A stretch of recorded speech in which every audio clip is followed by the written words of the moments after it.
ډېر د مرګ استازي که جرګه شي پرې نشي بندولی د ژوندون آواز. نن مو د یو داسې خوارېکښ انسان سره لیدنه وکړه چې د ژوند له سختو سره سره یې د حوصلې او همت لاره نه ده پرېښې.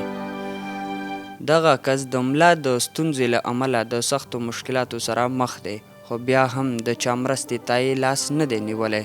زه خپله د ایسیګانو سپلیټ یونټ کاریګر یم.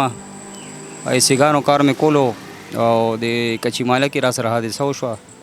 یو ایسي و هغې کمپریسر را باندې بلاست وکړو او هغې کې بیا زه را پرېوتم. ناموړي د خپلې کورنۍ د ضرورتونو پوره کولو لپاره په رکشا چلولو لګیا دی او د خپل لاس په محنت روزي پیدا کوي.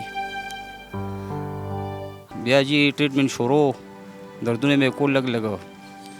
بیا هغه ما ته وویل چې یاره دا خو د دې اخري ملا به دې کږېږي که نه، او تاسو اکسرسایز کوئ، دغه ستاسو علاج دی، بیا به دې ملا کږېږي. هغه وایي که څه هم ژوند ورته آسان نه دی، خو غواړي په خپل کار او زیار سره خپل ژوند پر مخه یوسي. د ده په وینا انسان باید د ژوند له مشکلاتو او سختو څخه ونه یریږي، بلکې د حوصلې او هڅې له لارې خپل مقام جوړ کړي. په بهرحال بیا جي وخت تېرېدو زما د ملا بینډ شوه. ډاکټر وایي چې ګاډی مه چلوه، نو بال بچهدار یو خامخا نه کېږي.